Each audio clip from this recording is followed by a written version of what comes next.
all of you. My name is Robert Arik.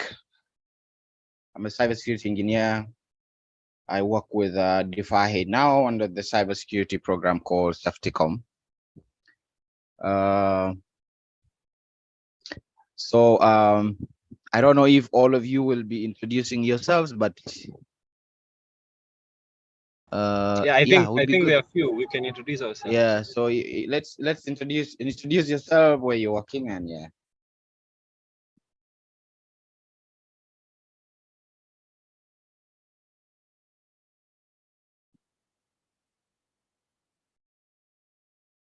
Let's start. Anyone start? You don't have to put up your hand. Okay, I'm Christopher Walter Obede, working as a supermarket attendant, attending a training as a freelance. Thank you. Thank you, Christopher.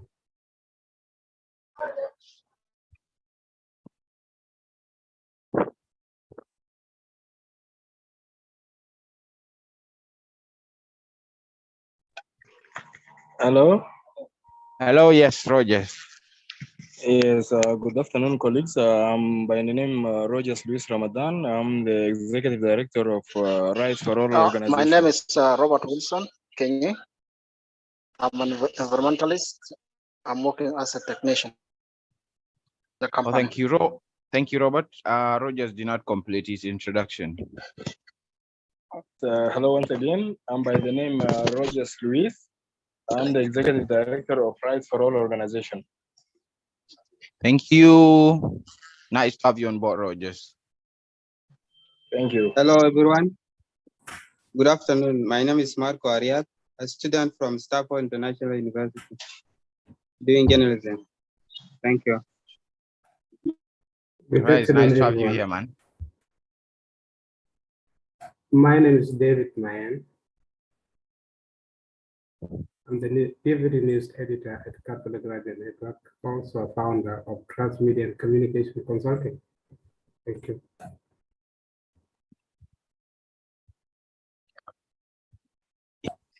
You all done?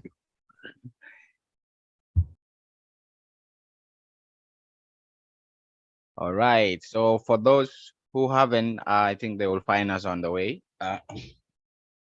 So I've already introduced myself. Let's go to today's session. So today's session is about digital wellness and cybersecurity.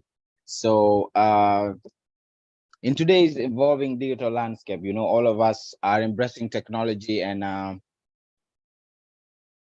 we all love the ease that technology has brought to whatever we're doing for our daily work, to education, and so much more, even entertainment. So we're all embracing all the good things about it, but most of the time we less about the dangers that are associated with it. So there are a lot of dangers, and that's why I'm here to walk you through and maybe give you tips on how you can stay safe or embrace technology responsibly. So let's start.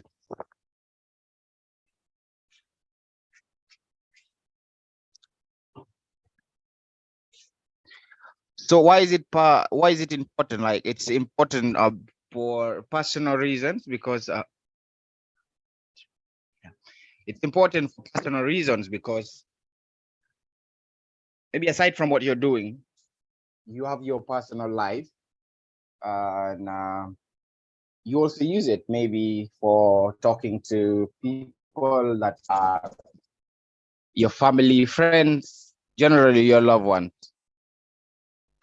So so it's good to make sure you put all those things in place so that you can enable your personal protection aside from your work.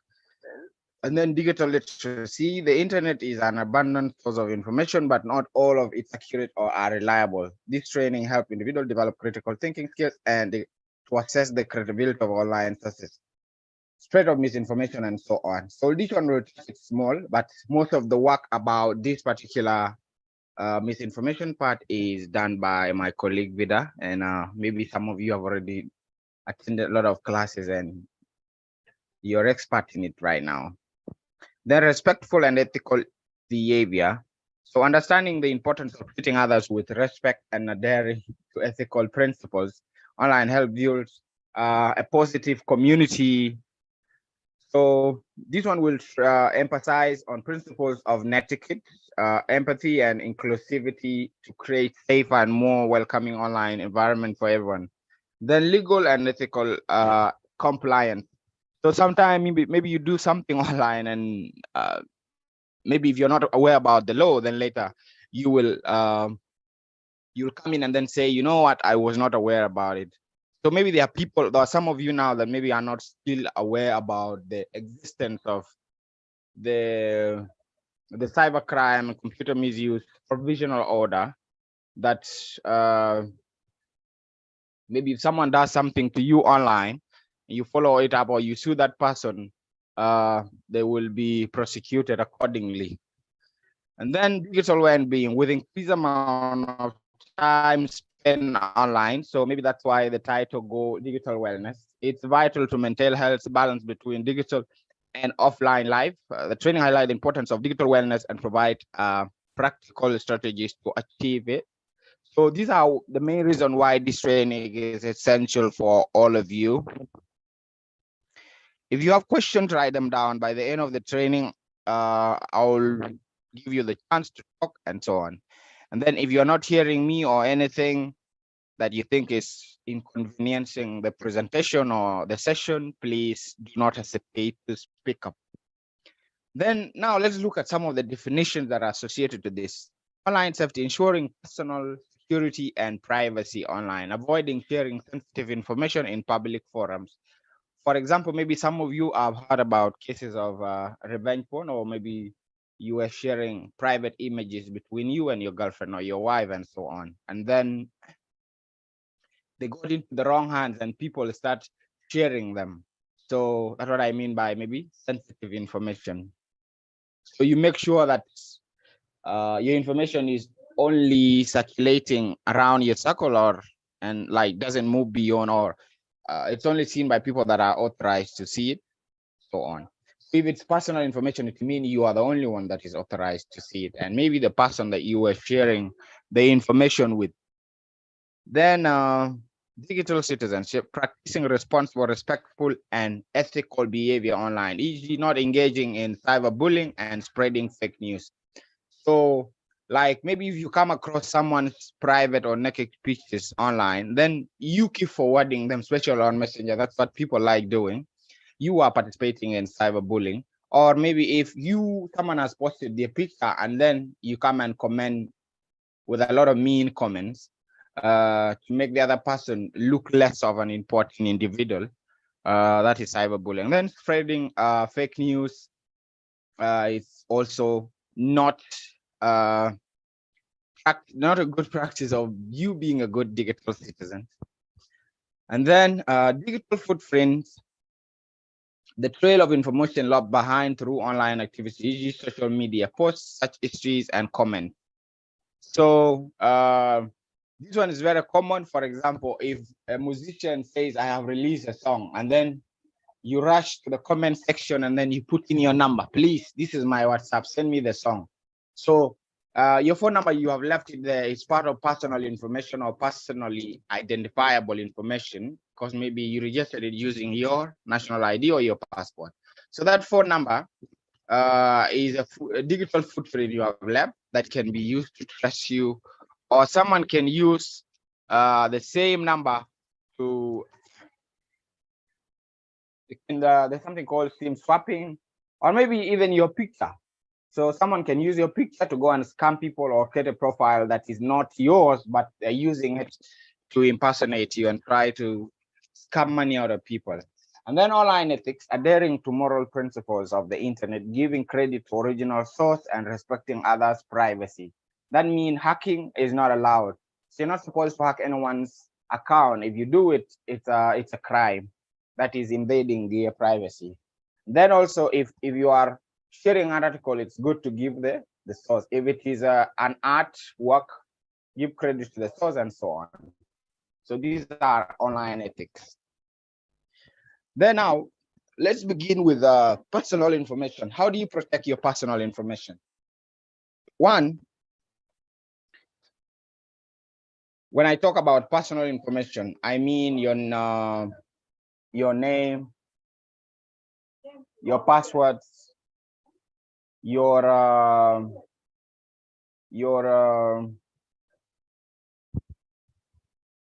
just a moment.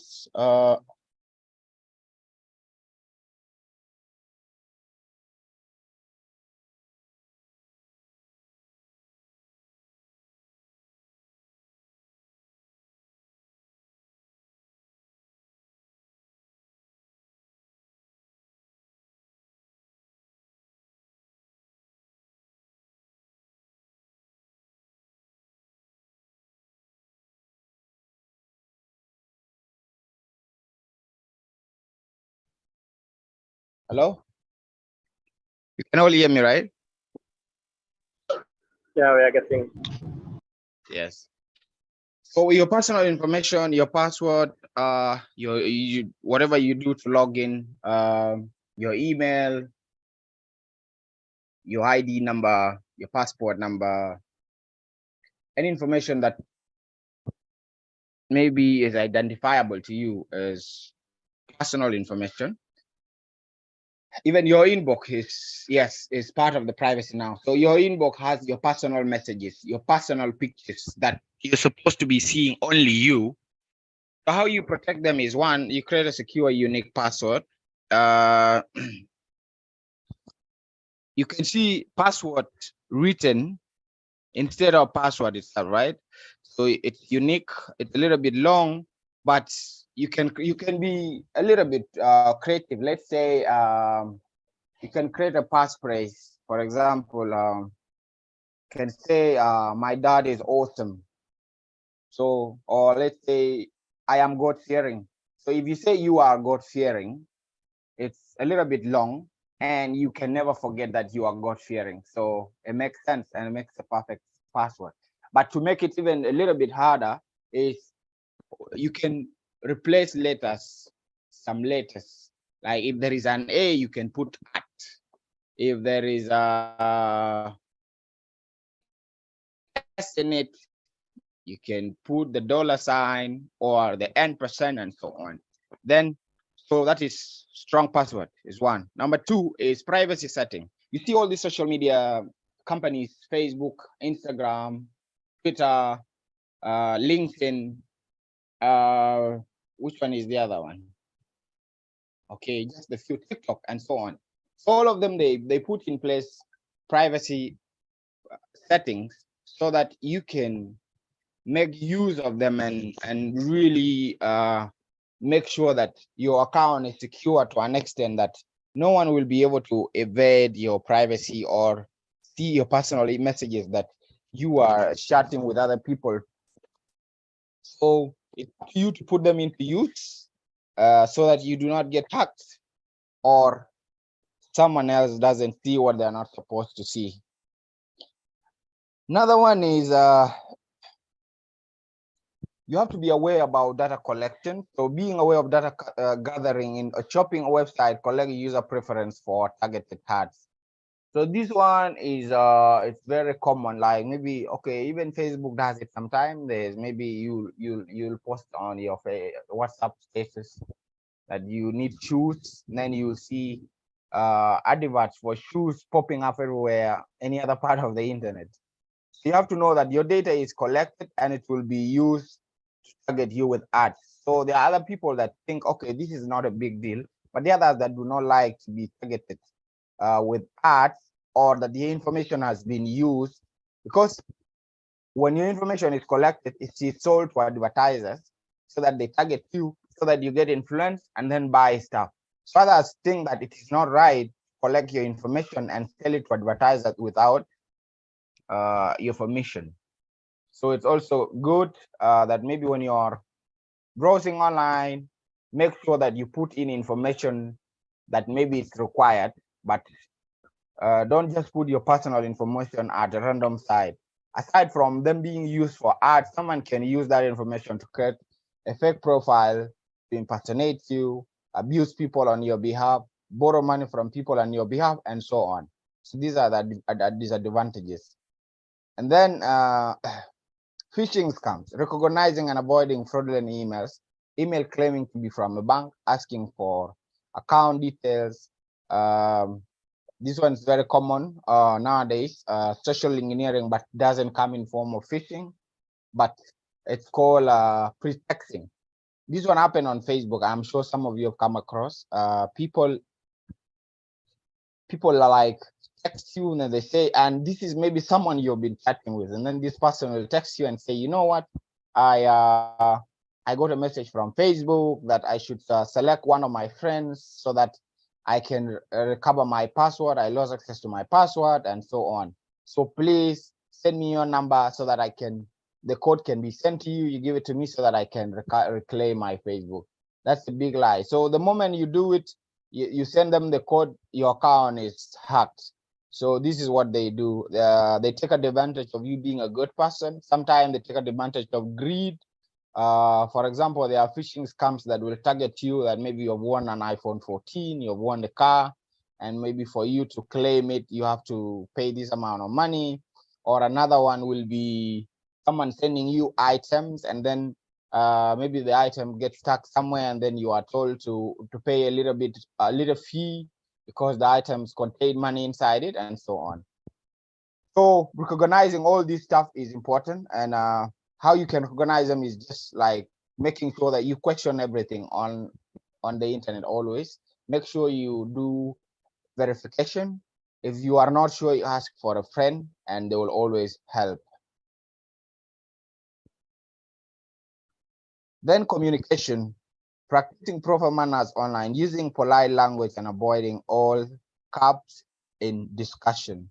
That means like you just have to be careful when you're choosing your wording. If you are arguing a certain topic, or maybe it's a political discussion, and maybe you don't agree or you agree with others, it's always good to be right and choose the right wording. Otherwise, you might end up committing cyberbullying and having issues with people online. So communication etiquette is important. Cyberbullying, preventing and addressing online harassment, easily reporting offensive comment and social media. So like if you see some people are posting things that are making fun or mockery of someone, it's good for you to come out as a good online citizen and say, I cannot allow this. And then they're usually reporting options. So it may be that usually 3 dots in front of a post that comes through your newsfeed. So when you go on and you click on that, you will get an option to report it. And then there are options of what you are reporting. Is it cyberbullying? And then like, what is it about? And so on. So it's good to always stand up for others. And then online predators, identifying warning signs, strangers asking for personal information or attempting to establish a private communication channel. This one is very common, especially with this Nigerian scam that used to, you get an email and say, you know what, from a beautiful lady. This one was targeting a lot of men. Say, you know what, I have an issue with I mean, like, I want to talk to you. Here is my email. I'm not usually on here, so please send me an email. So the moment you go, they're trying to establish a private in communication where maybe you do not have to let others know, or maybe the social media giants usually detect their language using their artificial intelligence or that algorithm that is set to detect that. So they take you outside the where it's not monitored, so that they can really try to manipulate you until maybe they take some money from you in the end. Then after you email them, they say, you know what, I love my father, I have this amount of money, I'm looking for a foreign partner, and once I find the partner and it's approved, then definitely I will be allowed to draw the money in the bank. So the moment you try to follow up, you will find out that maybe there is some fee that is required for you to buy affidavit from the lawyer and so on and so on. And all these are the fees they want. So when you send the money, they will never respond to you and so on. So this is how it happens. I said reporting. I talk about it as well. Then responsible navigation as an online citizen. It's good to evaluating information, access online sources, checking the author's credentials, and verifying. So this one, I think, Vidal talk about it. Identifying and countering false information, verifying new story legitimacy before sharing it. So it's also you have trusted sources that you can check to find this out. Then intellectual property, responsible sharing, creating and sharing content ethically, avoiding sharing graphic content without trigger warnings. For example, maybe if the photo involves maybe there is a dead person inside, and then you just post it without like triggering, I mean, like putting a warning that graphic, like it's not good. Like the other people who might be seeing this for the first time and so on. So this is another way of you trying to be a responsible online citizen. And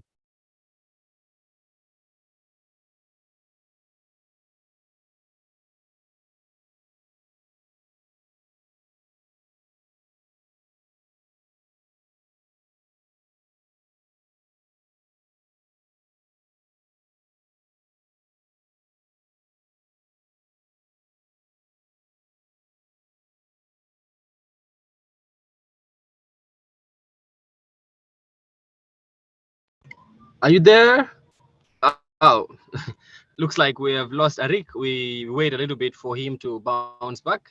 Otherwise, I trust that all of us are having an excellent session. If you have any questions, please do note them down, and then when he bounces back, he will be able to answer most of these questions. So please,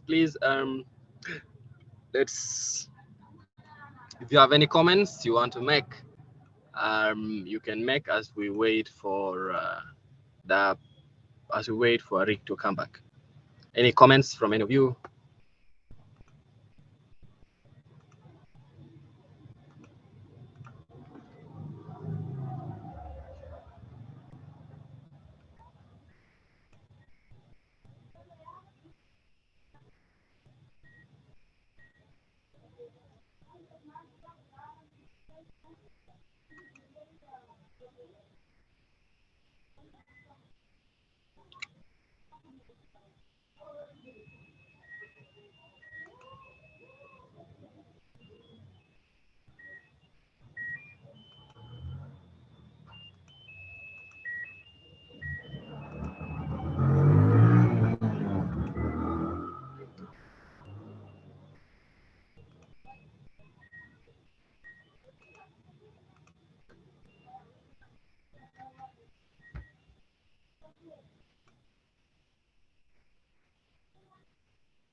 I think there's a question in the chat box.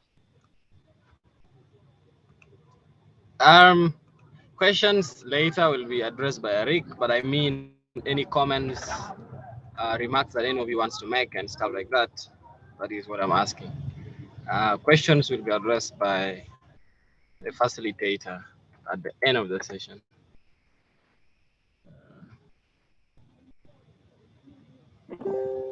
Thank you.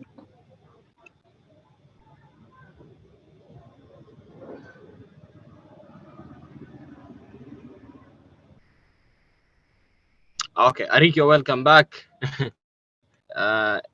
You're welcome back.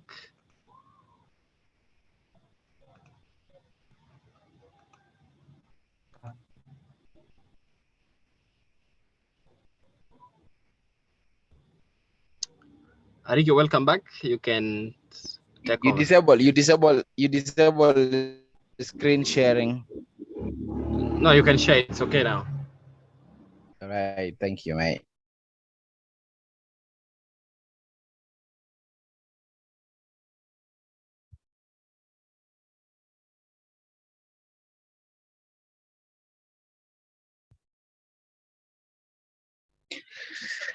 Sorry guys for that little internet interruption. Internet again, no way. Can you all see my screen? Yes, yes, we can see. All right, so I was talking about respecting creative work, not using copyrighted music in a video without permission, or maybe giving credit that maybe that you do not own the copyright, but only for entertainment purposes and so on. So they're very important. Otherwise, if you just let it like that, the song that will no longer be playing, or copyrighted, copyright will strike and claim, and it will make your video bad. Then security and browsing. So, as much as the other privacy settings on our social network are important, it's also good to use the right browser. So implementing protective measures using antivirus and updating operating system, that's one with your device first. So if you have your device and then you are up to do a device update, it's always important to take it serious, because one, updates usually come with performance, improved performance, and then also security vulnerabilities that were in that system you're using or software come up, and they come up when they are fixed. So if you remain behind and the vulnerabilities exploited, you will be the people targeted, and it will just be due to your own negligence.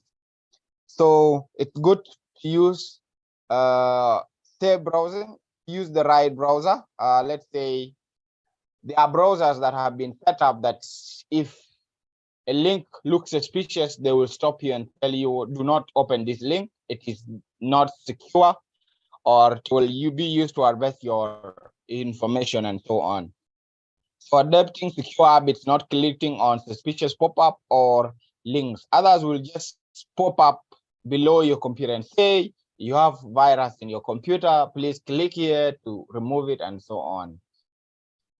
Those things are just there to scare you. So it's always good to learn those habits so that you just do not click on anything or anything that triggers your curiosity at all. For example, someone says that, look at you, these are your pictures, can you look at them? Especially this is very common on Messenger. So the moment you click it, you install malware, or maybe you enable someone to take over your account and so on. And then they start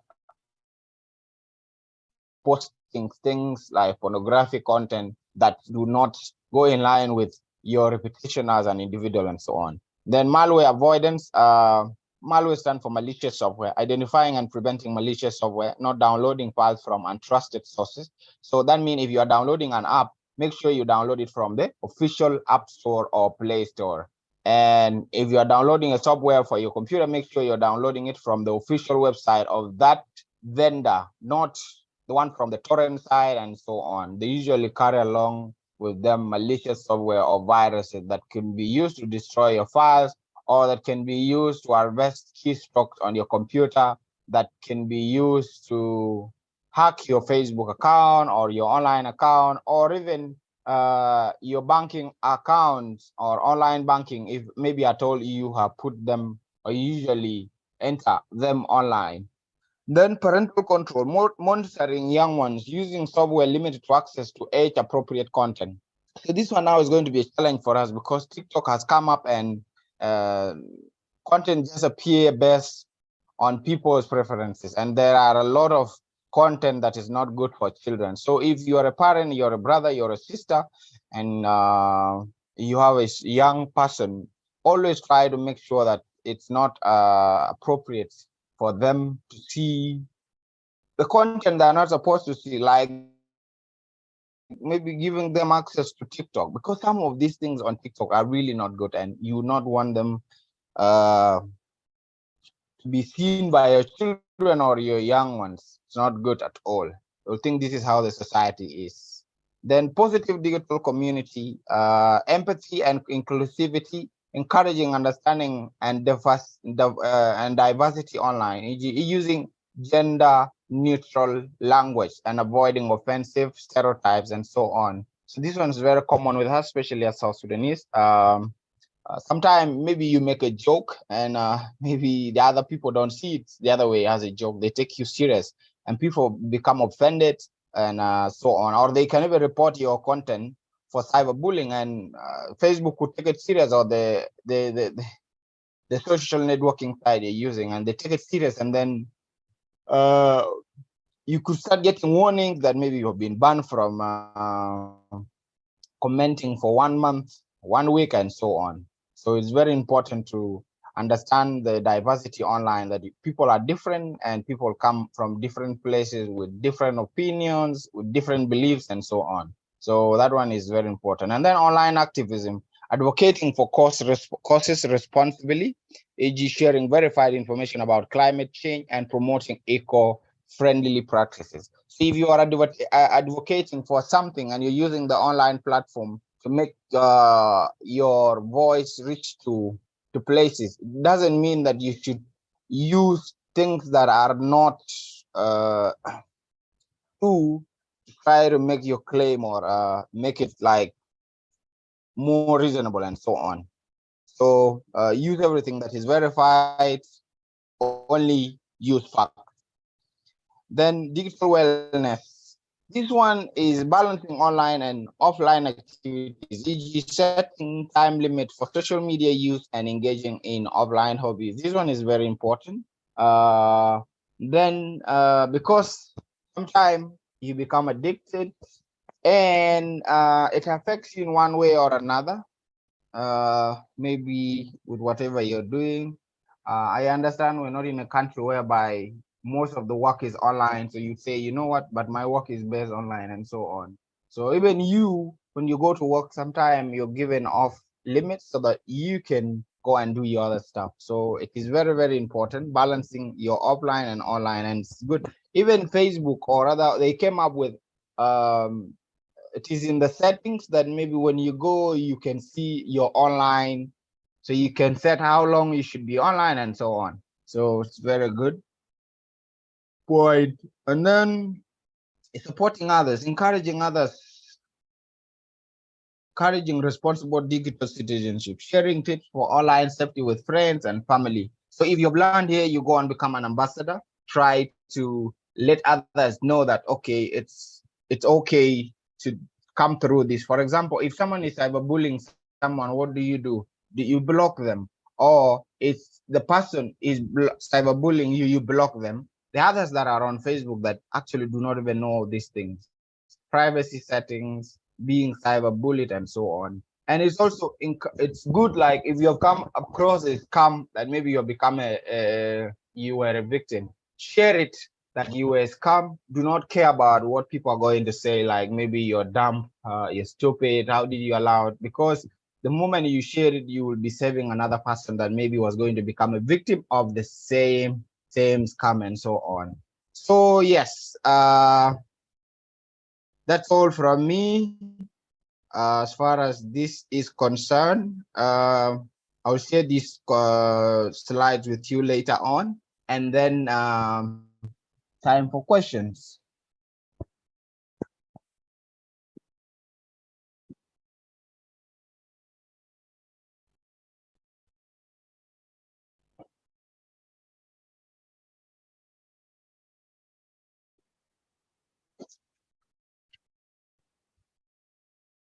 Yes, Wilson.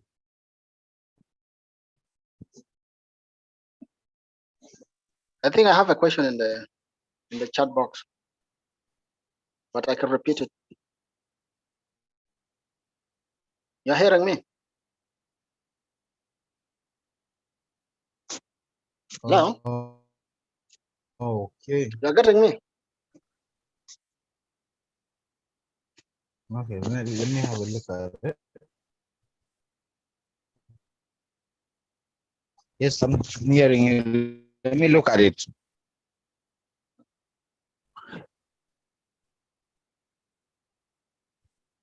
I am here. Yes, I am getting you, my brother. Okay. Can I repeat the question if it is not there? I am getting you. Okay. So that I can repeat the question if it is not there in the chat The box. question is not there, Kenny. Yeah, if it is not there, I will just repeat it. My question is, how can we achieve the digital wellness? Yeah, 100%. Okay.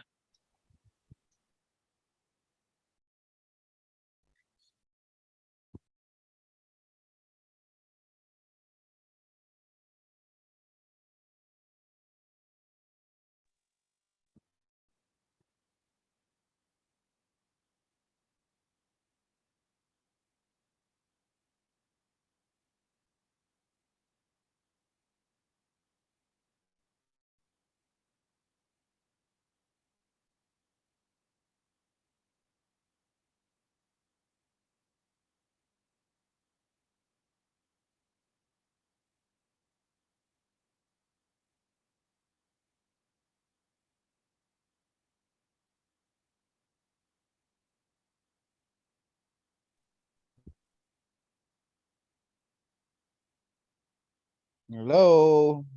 Can you ask?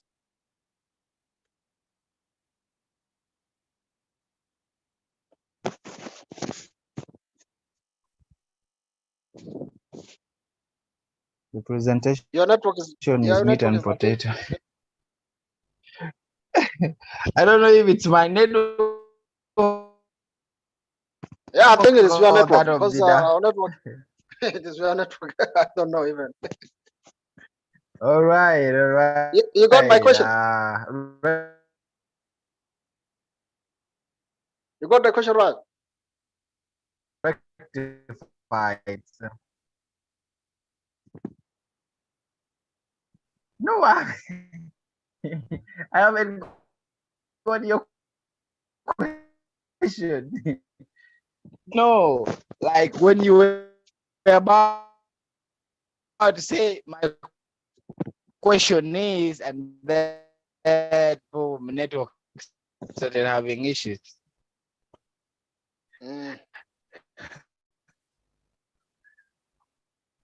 The presentation is neat. This is funny. Thank you, though. I really appreciate the compliment. Go ahead with your question, Wilson, please. Yeah, my question is, how can we achieve the digital Come wellness? on, I'm waiting. Are you hearing me? Hello? Hello? I think he has a very, very bad network. That's the problem. Yeah, not getting me well, I think. I will repeat the question in the chat box.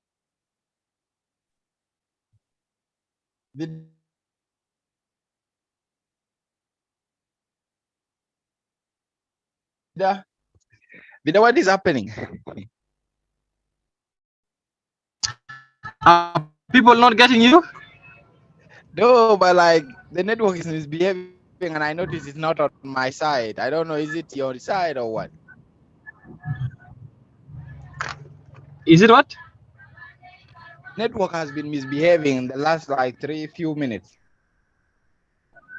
Okay. Yeah, but there are some questions. There are some questions in the chat box. I see someone is asking that how can we achieve digital wellness?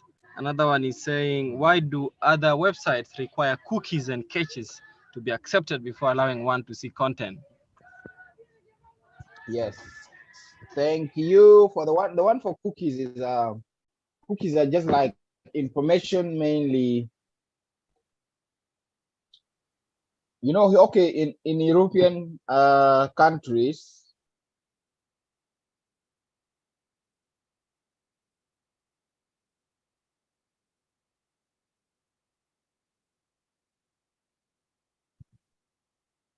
cookies have been debated before.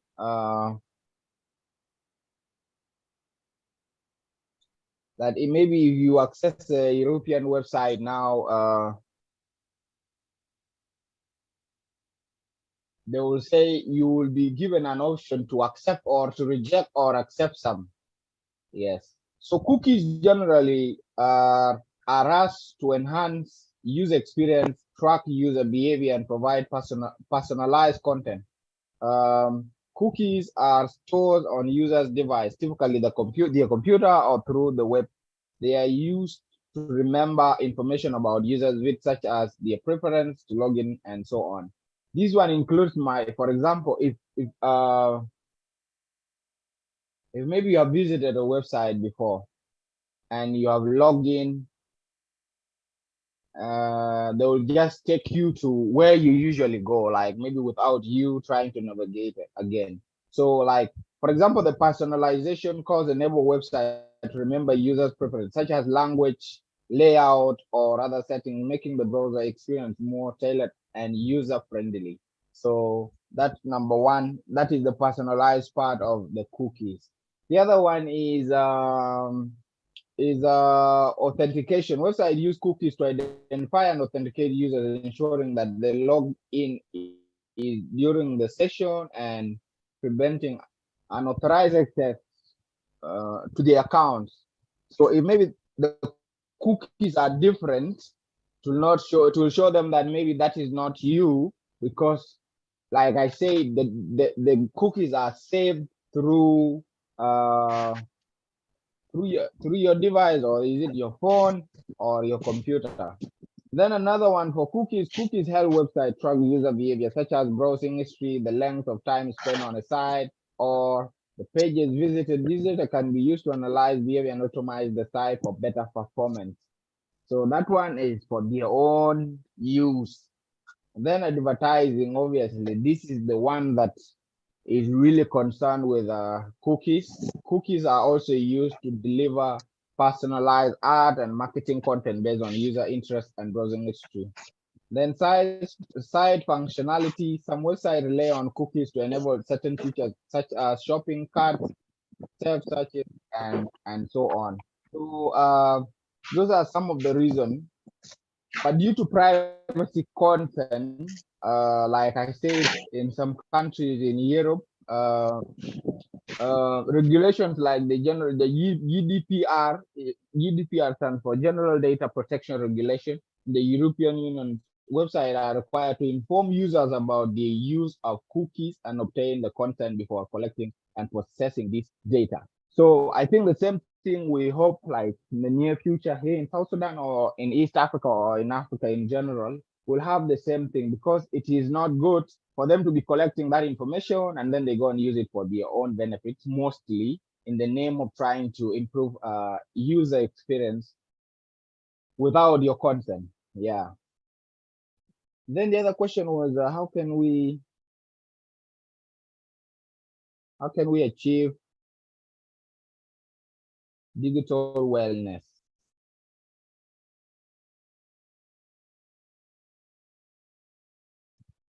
So how we can achieve digital wellness is that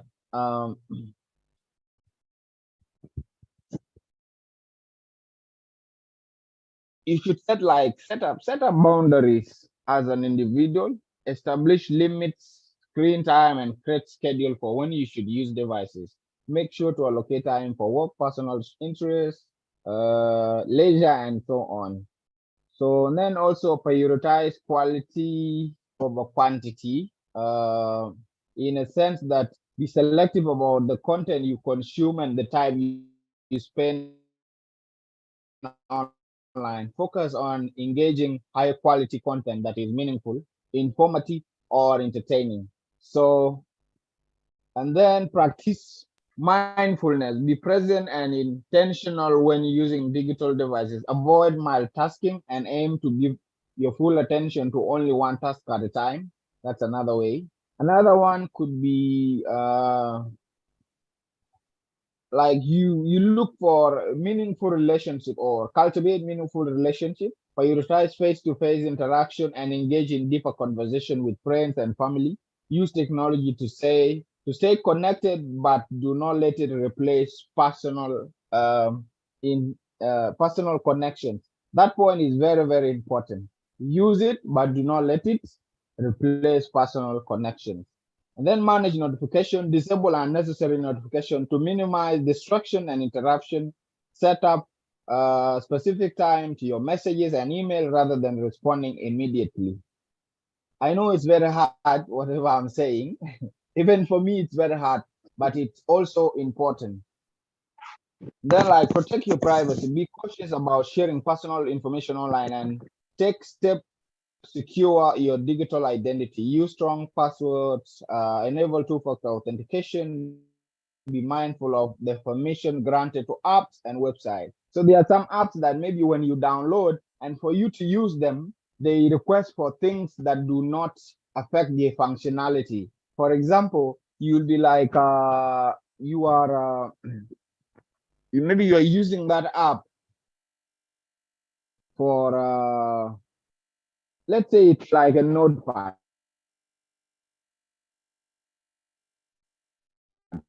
or it's for it's a notepad or it is a picture design app that may be used to edit pictures, but then the app is requested for, it doesn't make sense. So you be very careful what permission you allow the app to. But is it okay? I'll answer that. And then practice good sleep and hygiene. Limit exposure to screen at least an hour before bedtime, as the blue light emitted by device can interfere with your eye unless you have glasses. That one, personally, I failed to do it because I spent so much time on the computer until maybe the last minute. But let's try to make sure that it is solved. And then seek professional help if you find yourself struggling with technology addiction and you can consult a mental health professional for guidance and support. This one is very, very important.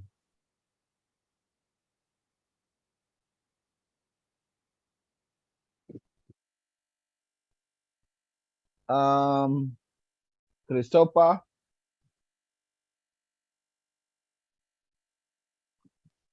Yes, please.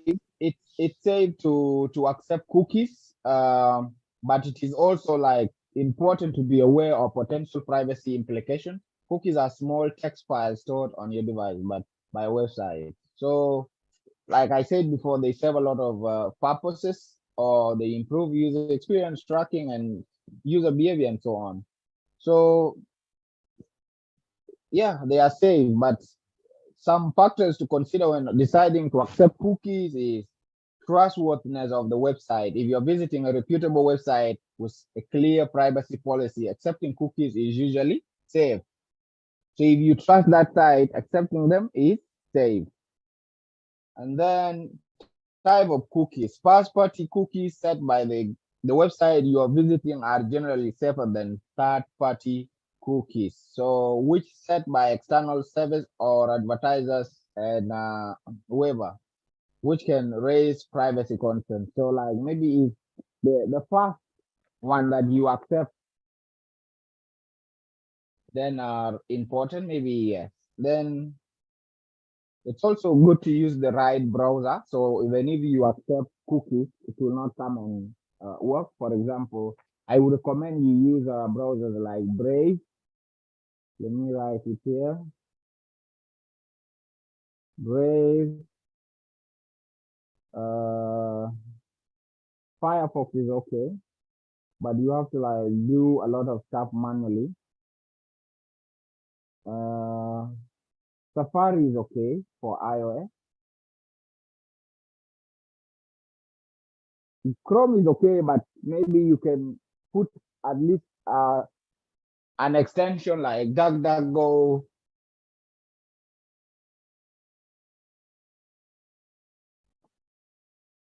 as a Chrome extension, so it will help a lot of stuff. Yeah. Or maybe you can use extension like privacy Vaja, uBlock Origin. Ghost3 can help you manage cookies and protect. So let me.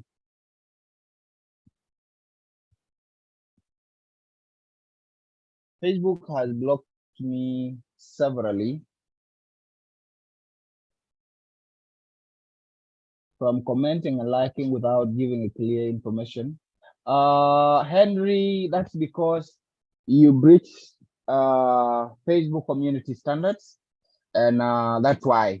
And I'm sure maybe you just didn't check your notification. They usually give you a notification that you have breached our community standard, and therefore you are punished to serve this time until you comment again. Yes. So Facebook doesn't take all. Usually, the one that punishes you is not like the people, but rather the algorithm or the AI, the bots that have been deployed to detect certain words from being used. For example, even if it's your brother and you're joking online, then you tell them that, you know what, I will kill you. Facebook will take it here and say you actually intend to kill that person. And then they'll say, okay, this is a dangerous comment and so on. So it's very good to be very mindful and have the right words when you are commenting on Facebook. Yes. So I hope I've answered you. Any other question?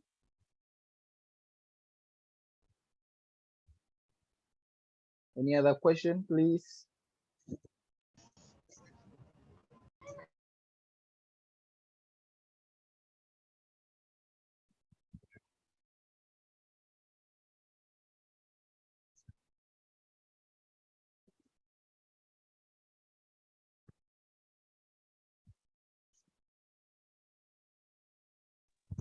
I think we are good. We are good. Everything is good. At least for me. All right. See you guys next week. Have another session with you guys on Tuesday, I guess. So yeah, thank you for tuning in. See you on There's no attendance today. Tuesday. Vida,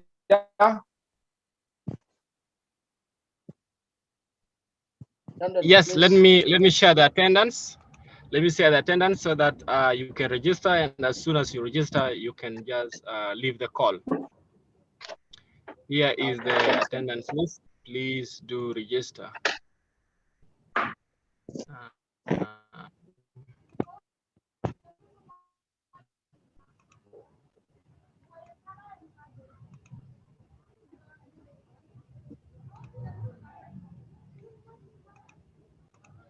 Here is the attendance register.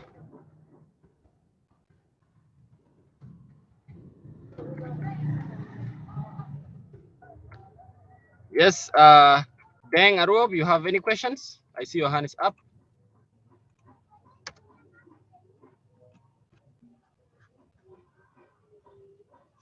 you can ask your question then.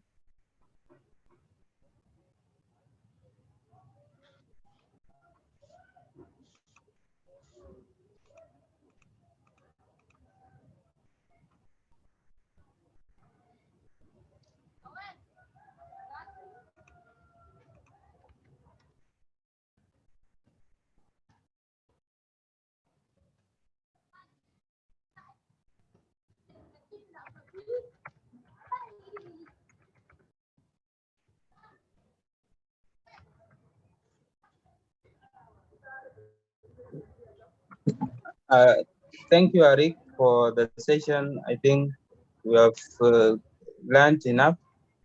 When we come to this online safety and digital wellness, I think being safe online depends on the choices that one makes, on who to share, what content to share, and who to communicate with. No, most choices that we make, especially when we want to keep our data safe, can determine whether someone will be safe online or not. Now, I have a question about the malwares. You know, sometimes you can be browsing online maybe on social media or online. And then a certain malware pops up without any canceling button or anything else. You cannot even exit. When you try to go back, you will be told that the back button is blocked. So in such a scenario, how can we keep ourselves safe from malwares? Thank you.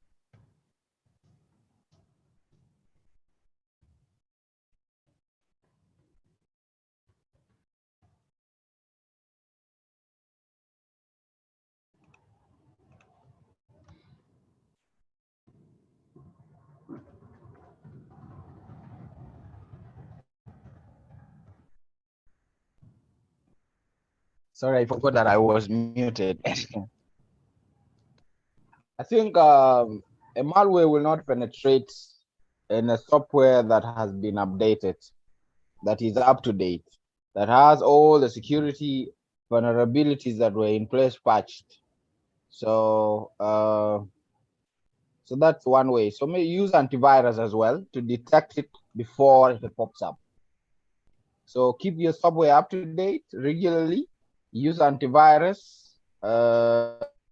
Install a reputable antivirus or anti-malware program to keep it updated. Run regularly scans and ensure real-time protection is enabled to make sure these things are detected before they even reach you. Be cautious when small email attachment, avoiding unsolicited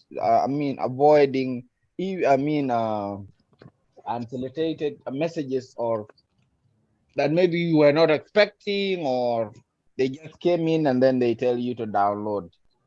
And when you are suspecting a message, you go to virus total. If it's a link, take it to virus total.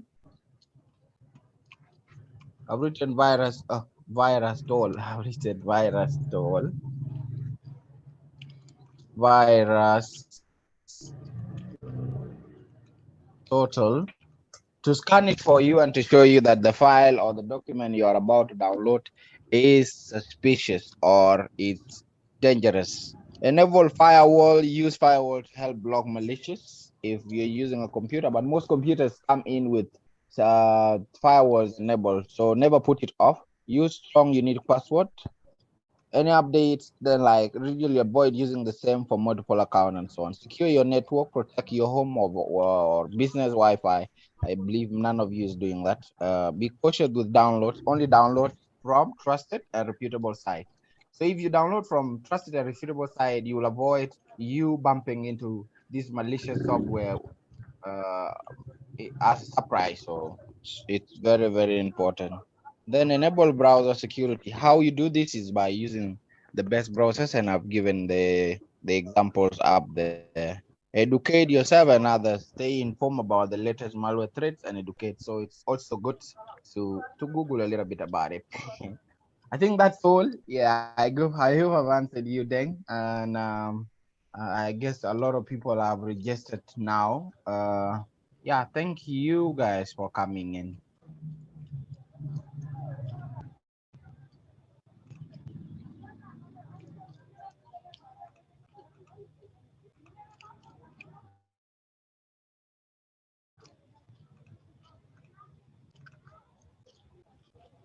Okay, thank